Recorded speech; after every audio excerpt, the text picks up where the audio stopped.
There's a version of this story where I never push, where I accept the vague answers and the subject changes, and the way Diane's voice always went a little flat whenever her parents came up in conversation. That version was available to me. I was close to choosing it more than once. What I found instead, on a gray Tuesday morning in late October, standing on a quiet residential street in Oakville, Ontario, while a man I'd never met laughed from his front steps with a Tim Hortons cup in his hand. That image has stayed with me in a way I'm still working through. But I'm getting ahead of myself. Drop your city in the comments. Stay with me, because this one takes a while to tell right. My name is Joel Mackenzie.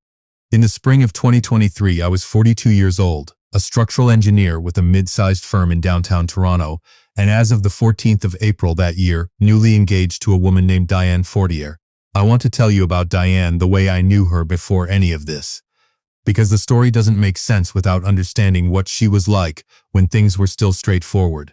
She was 38, a landscape architect, who worked primarily on large public projects, parks, transit corridors, that kind of thing, and she brought to everything in her life the same quality she brought to her work, which was a kind of careful attention to how things connect to each other, how one part of a system holds up the next. She was the first person I'd ever been with who remembered not just what I'd told her, but the context around it.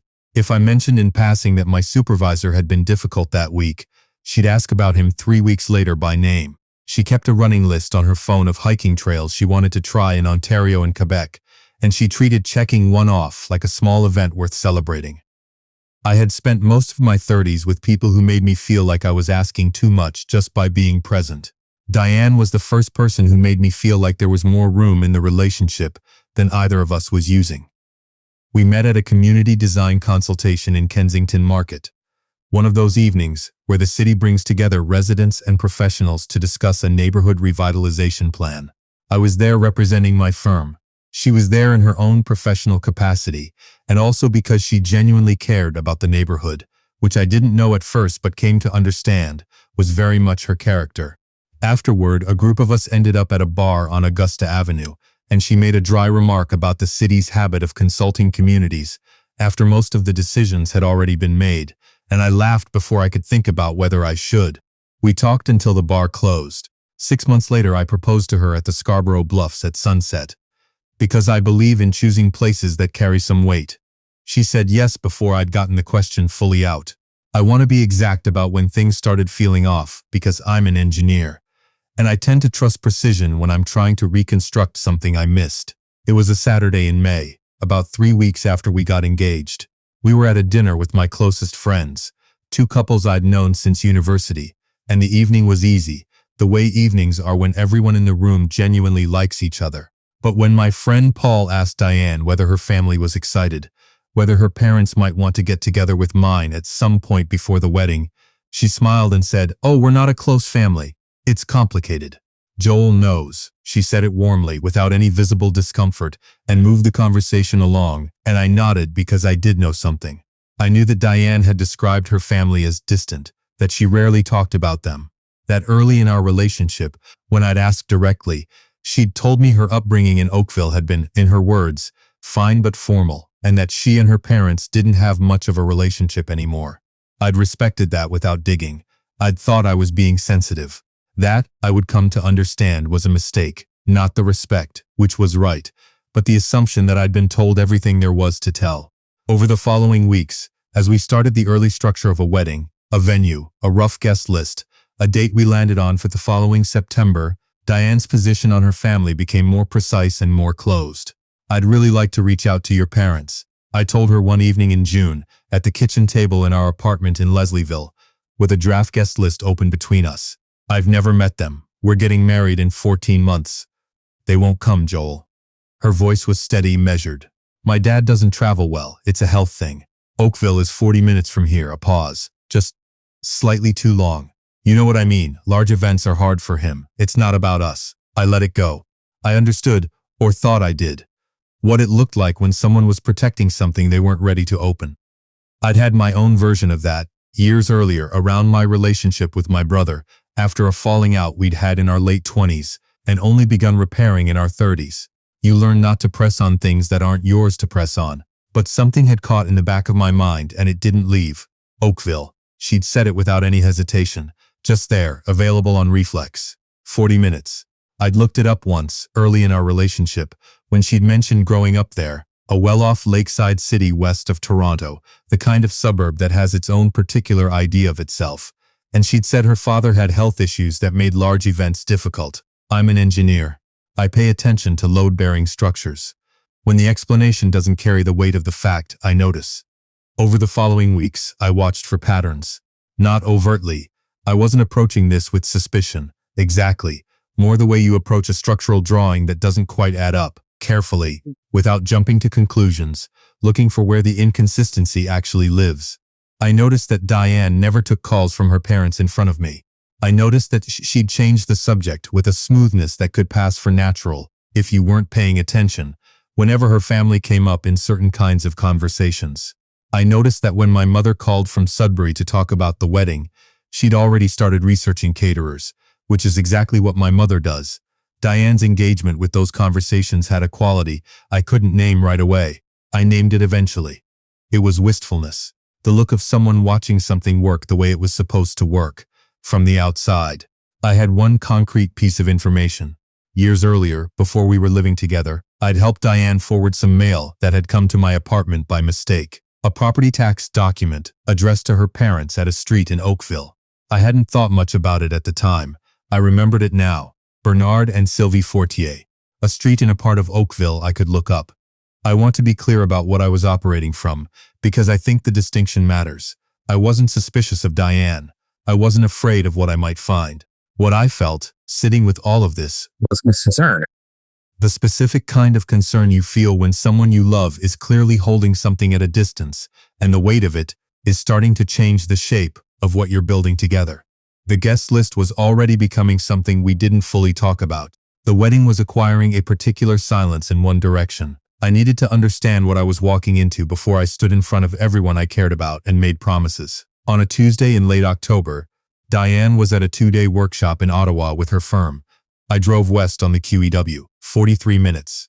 That's how long it took me to get from Leslieville to a residential street in Oakville, where a 2-story brick house sat behind a well-kept lawn, with a garden that still had late-season color in it.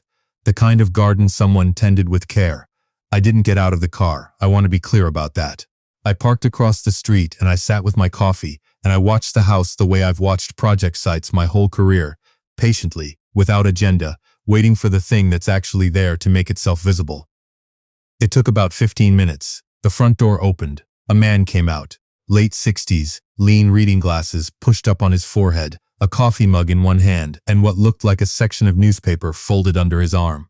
He walked to the edge of the porch steps, looked up at the sky for a moment the way people do when they're assessing weather, and then called something over to a neighbor across the street who was bringing in his recycling bins. They exchanged a few words. The man on the porch laughed.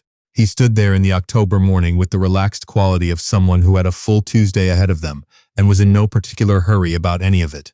Bernard Fortier, late 60s, doesn't travel well. I sat in that car for a long time after he went back inside. What I felt was not anger. It wasn't even betrayal, not yet. What it felt like was the sensation of a question you've been carefully setting aside finally insisting on being asked. I drove back to Toronto. I didn't say anything to Diane when she got back from Ottawa. I needed to think, and I've learned over 20 years of professional practice that the worst thing you can do when something isn't adding up is act before you've located the actual problem. That week, I sat with the hardest question I had. What was she hiding? And from whom? Because here was the thing that didn't fit. If her parents were the problem, if there was something in that household that Diane had built her adult life away from, something that had hurt her, she would have told me. She'd told me other hard things. She'd told me about a miscarriage she'd had in her early 30s, in a previous relationship, something she'd carried quietly for years before she said it out loud. She'd told me about a friendship that had ended bitterly, and why. She was not a person who flinched from telling me things that had cost her something. So why this wall specifically, around a house 40 minutes up the highway? The answer that kept coming back, the one I turned away from several times before I looked at it directly, was this. Maybe her parents weren't the thing she was hiding from me. Maybe I was the thing she was hiding from them. The following Saturday, I drove back to Oakville. This time I knocked on the door. I had thought carefully about this. In my work, I walk into rooms fairly often where I'm delivering news people don't want to hear. Project delays, code issues, load assessments that require expensive changes. And I've learned that the most important thing in those moments is to be completely clear about what you are and what you're there for, and then to be quiet and let the other person respond. I stood on Bernard and Sylvie Fortier's porch on a Saturday morning and waited. The woman who answered was in her mid to late 60s, precisely dressed even on a weekend, with the particular alertness of someone who makes a quick assessments and trusts them. She looked at me the way you look at something unexpected that has appeared at your door and that you're not sure yet how to categorize. Mrs. Fortier? I kept my voice easy. My name is Joel Mackenzie. I'm engaged to your daughter Diane. I think it's time we met. The silence that followed was one of the more interesting silences I've witnessed. It wasn't simple surprise. There was something beneath the surprise, something that I registered as recognition. She knew who I was. Not the details, maybe, but enough to know immediately what my presence on her porch meant. She didn't say you were coming, Sylvie said. She doesn't know I'm here. Another pause. Then, from somewhere inside the house, Sylvie? Kais? She turned her head, and in the half-second before she answered, something moved across her face. It was fast and she didn't mean for me to see it, but I catch things. It was the expression of someone who has been waiting for a situation to arrive and is not glad that it finally has. Someone to see us, she called back, her voice carefully level. And then she stepped aside and she let me in. I want to tell you about that house because the details matter. It was orderly and well furnished, the kind of home that had been maintained with consistent attention for decades. Good art on the walls, bookshelves that had clearly been read from, a kitchen that smelled like it was used for actual cooking. There were framed family photographs in the hallway, and I found myself looking at them briefly before I stopped, because I wasn't sure yet whether I wanted to process what I did or didn't see in them. Bernard came out from the back of the house. He was, as I'd observed, lean, measured in his movements, the kind of man who'd spent his career in something that required precision. Diane had told me almost nothing about what her parents did. I would learn later that Bernard was a retired civil engineer, which landed with a particular irony I'll leave where it sits. He looked at me with the expression of a man who is recalibrating and doing it competently, without visible alarm. Mr. Fortier, I extended my hand. I'm Joel Mackenzie. I'm going to marry your daughter, and I'd like to understand why she hasn't told you that.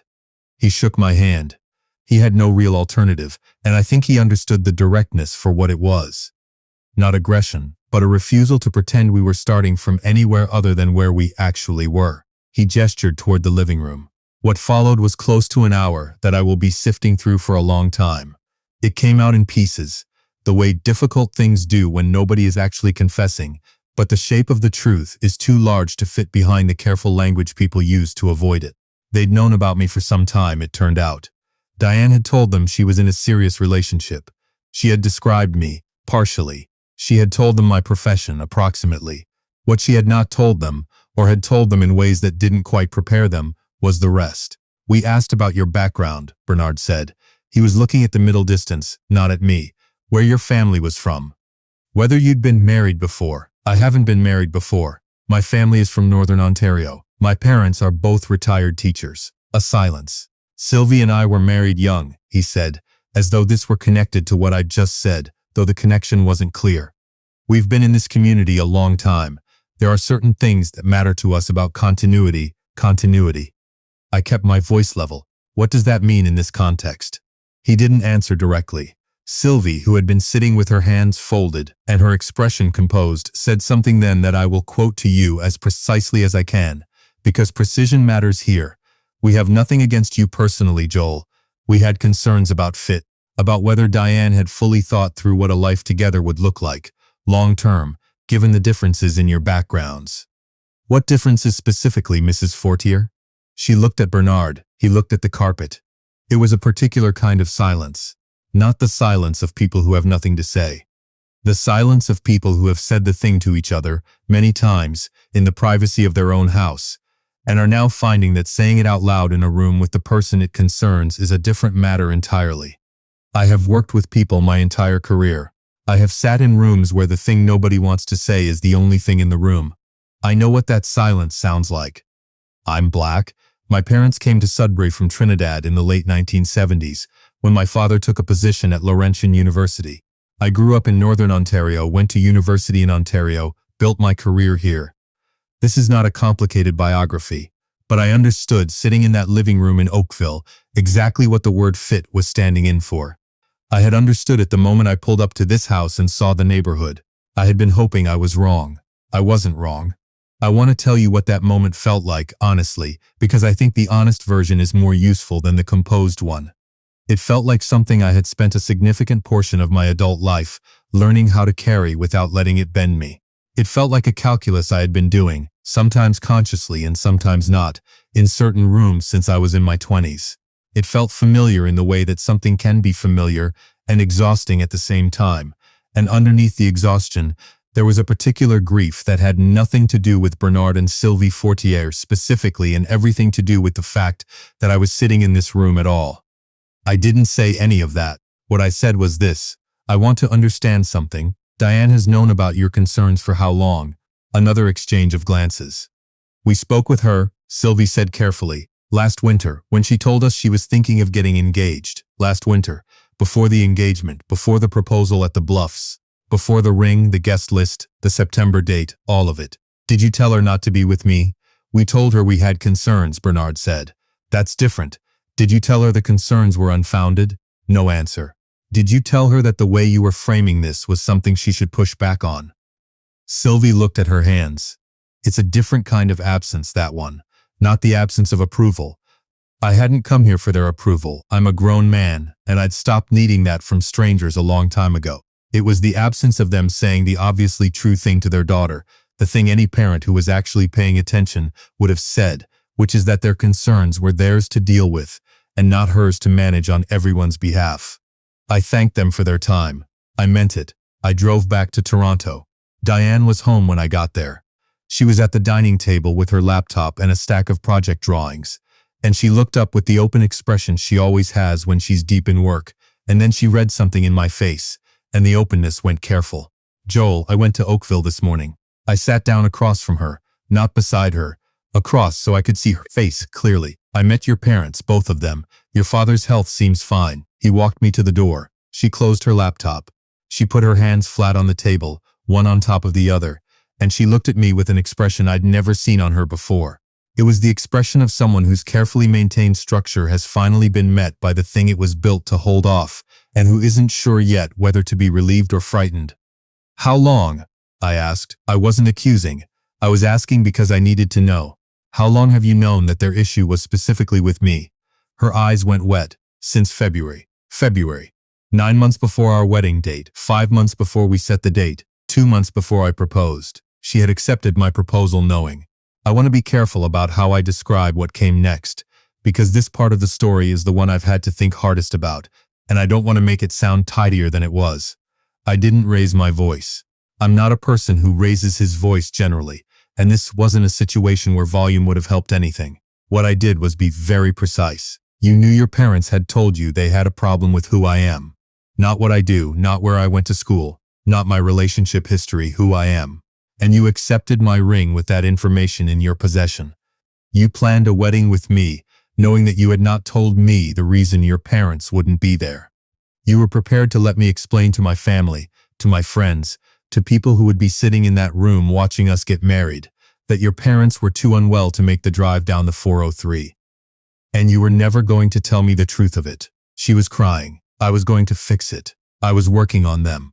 I thought if they spent more time getting used to the idea, if they understood how serious we were.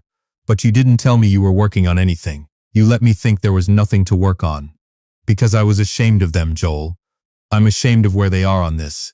It's not where I am. I know that. I believe you. And I did believe her. That part wasn't in question. But here's the thing I need you to understand. You made a decision that I didn't deserve to know something that was directly about me. You decided what I could handle. You managed me, Diane, the way you'd manage a file, not the way you'd treat a partner. And I don't know how to build a marriage on that, no matter what I feel for you. She didn't have an answer. I didn't expect one. I didn't know, sitting in that apartment in the late afternoon, with the noise of Leslieville coming up through the windows the way it always does. Streetcars, voices, the specific rhythm of that neighborhood. Whether there was something here worth salvaging. I didn't know whether love was sufficient for what came next. What I knew was that for the first time in months, I was in the room with the actual situation, and that had to be worth something. I left that evening and drove to my sister's house in Brampton. My sister is Anita Mackenzie Rise, 45, a nurse practitioner, and she is the person in my family who has the particular quality of being able to hear something hard without immediately converting it into a problem to be solved. I needed that more than I needed advice. She handed me a beer when I got there and sent her kids upstairs and listened without interrupting while I laid out everything from February to that afternoon. When I finished, she was quiet for a while. "Diane loves you," she said. "That's not the question. I know. The question is what she was willing to do about it when it cost her something, and she hadn't answered that yet when you confronted her." She picked at the label on her bottle. "Now she has to. She told me she was working on them, in secret, while you were planning a life together." Anita looked at me with the particular directness she's had since we were kids, the one that means she's about to say the thing I'm circling around. "Joel, you know what it costs to sit in a room with your parents and hear something like that about the person you're choosing. Do you think that's been easy for her?" I didn't answer. "I'm not excusing it. She should have told you. What she did was wrong in a way that matters." Anita set down her bottle. "But there's a difference between someone who hides something because they don't care about the cost to you, and someone who hides something because they're drowning and too scared to pull you in with them." She shrugged.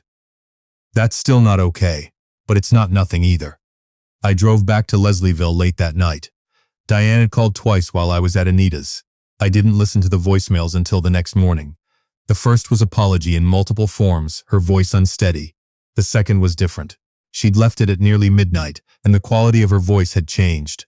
Quieter, more settled, the way a voice sounds when someone has made a decision and is living on the other side of it. "I called my parents tonight." A long pause. "I told them that I am marrying you, that I am not asking for their blessing, and I'm not going to wait for their comfort level to catch up to my life. I told them that if they cannot attend our wedding and treat my fiancé with the basic dignity he deserves, they won't be part of what comes after. Not the wedding, not the holidays, not any of it." Another pause. I could hear her breathing. "I should have said that in February. I don't have an excuse that's good enough for why I didn't. I just need you to know that it's done." I played that message twice. Then I drove to a coffee shop around the corner and sat with it for an hour before I went back upstairs. I want to be honest about what the following weeks looked like, because I think the honest version is more useful than a version with the rough edges sanded off. We didn't fall back into each other easily. We had 2 conversations in November that I would describe as the most difficult I've ever had. More difficult than anything professional, because professional conversations have parameters, and these didn't. What I told Diane, and kept telling her until I was confident she'd actually heard it, was that the problem was not her parents' views, over which she had no control. The problem was that she had appointed herself the manager of information about me, specifically about something that touched my dignity and my safety in a relationship, without my knowledge, and without any apparent plan to stop. That was what needed to be understood, not just apologized for. She understood it. I watched her understand it, actually, which was harder to watch than I'd expected. She started seeing a therapist in December, her decision, not mine, and not something she told me about until she'd already started, which I think is worth noting. She told me she'd recognized, on her own, that the pattern of absorbing difficult things in silence, rather than bringing them into the open, was something she'd been doing her whole life, and that it had nearly cost her the relationship she cared most about, and she wanted to work on it. She stopped managing. She started saying the hard thing in the room instead of around the edges of it. Bernard and Sylvie Fortier did not come around quickly, and I'm going to be precise about that because I think these stories too often let the difficult people dissolve at the end in a way that isn't honest. Bernard went quiet for several weeks after Diane's phone call, and Sylvie called twice in December. The first call was a continuation of the argument they'd been having since February. The second call was something different, shorter, more careful, the kind of conversation that doesn't quite constitute an apology, but isn't not one either. I didn't speak to either of them again until March, when Diane arranged a dinner at a restaurant in Mississauga. Her choice of location, midway between Oakville and Toronto, a restaurant neither family had been to, neutral in the specific way that a place can be neutral when everyone understands what neutrality is being asked to do. I want to tell you about that dinner because it's important, and because it didn't go the way I would have written it if I were writing it. Bernard looked smaller than he had on his porch in October. Not physically, but in some other way. He shook my hand at the table the way someone shakes hands when they know they owe you something and haven't figured out the denomination yet. Sylvie was the one who said the thing. She is. I would come to understand the person in that marriage who eventually speaks plainly when something has to be spoken plainly. I want to say something to you directly, she said, after we'd been seated and the initial minutes of ordering and adjusting had settled. Her hands were flat on the table. What we communicated to Diane in February and the thinking behind it, I have spent months looking at it. I was raised with certain assumptions that I accepted for a long time without examining them. I have been examining them. I am not asking you to accept that tonight or to find it sufficient. I only want to say it to your face. I looked at her for a moment. I appreciate that, Mrs. Fortier, genuinely. I'm not carrying anything towards you that I'm planning to let interfere with my marriage. I paused. But I do need what you've just said to extend to how Diane is treated, not managed, not handled, supported fully, understood. She held my gaze when she said it. Bernard nodded. He didn't speak much that evening, and I had the sense that his silence was the kind that is doing work, rather than avoiding it. Diane had told me that about him, that his quiet was often where he was actually processing, and that she'd learned to read the difference. We had dinner. It was not warm. It was honest, which is rarer than warm and more useful to me. Near the end of the evening, my sister Anita arrived. Diane had arranged it without telling me, asking Anita whether she'd be willing to join us for the last part of the evening, and Anita had said yes without telling me either. When I saw her come through the restaurant door, I understood what Diane had been learning to do, to bring people into the room instead of managing them from outside it. Anita sat down, shook Sylvie's hand, shook Bernard's hand, and said, with the particular warmth she deploys when she is doing something very intentional while appearing to do something very casual, Diane tells me you've all had quite a few months. I hope things are getting a little easier. She looked at Sylvie when she said it, and Sylvie Fortier looked back at my sister and said, a little, I think so. That was enough for that evening. We were not married in September of 2023. We moved the date by mutual agreement because the date we'd set had been planned around a version of things that no longer existed, and we both felt that we wanted to begin from somewhere that reflected what we'd actually built rather than what we'd assumed we had. We were married on a Saturday in June of 2024 at a small venue on the Lake Ontario waterfront. 42 people, a mix of my family from Sudbury and Toronto, friends from work and from the years before, and Diane's closest people, and in the third row, Bernard and Sylvie Fortier, sitting with the kind of careful stillness that belongs to people who understand they are there, on terms that were earned and not assumed. Diane walked down the aisle and found my eyes while she was still 10 feet away, and I thought about everything. The consultation in Kensington Market, the drive to Oakville, the voicemail at midnight, the dinner in Mississauga, Anita showing up at the restaurant door. I thought about what it means to actually know someone, and the difference between the person you choose to be with in the easy stretch and the person you find out you're with when something gets genuinely hard. I thought about the fact that those aren't always the same person, and that sometimes, if both of you are willing to stay in the room and do the actual work, they become the same person. I married Diane Fortier on a June afternoon with Lake Ontario behind us, and I meant every word. It's been almost a year since the wedding as I'm telling you this, and there's something I've been sitting with that I want to close with. There is a version of this story where I find what I found in Oakville, and I walk away. I've thought about that version. I think it would have been a reasonable choice, and I wouldn't fault anyone for making it. There are things that can't be repaired, and only the people inside a situation can know whether they're looking at one of those things. What I can tell you is what I actually chose and why. I chose it because Diane's parents' failure was not Diane's failure, even though she had let their failure become her silence. And her silence had become a wall between us that she'd built believing she was protecting me. She had been wrong about how to protect someone. She hadn't been wrong about wanting to. I chose it because the wall came down, not because I pulled at it, but because she chose to take it apart herself, starting with a phone call at midnight to her parents that she made alone, without being asked. I chose it because a person who makes that call, who sets that boundary, who says clearly to the people who raised her that their ideas about who she's allowed to love are not something she's going to manage around. That's a person who knows what it means to actually choose someone. And I chose it because Anita was right, the way she has been right about hard things my entire life. Shame makes people do costly and painful things. It doesn't make them bad people. It makes them people who are trying to hold something together in the only way they can see, and getting it wrong, and needing someone to wait long enough to find out what's underneath the getting it wrong. I'm an engineer. I believe in load-bearing structures. I believe in the things that hold up everything else. What I know now, from the other side of all of this, is that the thing Diane and I built in those difficult months, the honesty we had to reach for because the easier option wasn't available anymore, that is a load-bearing structure. It holds up more than I knew to expect when we started building it.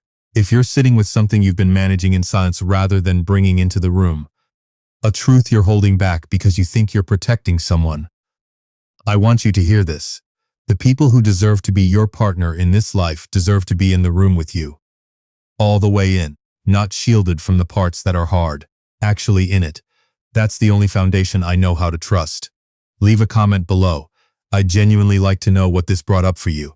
And if you haven't subscribed yet, you know how these stories go. Some people do the right thing early, some people almost don't. Either way, there's always more story. Thank you for being here.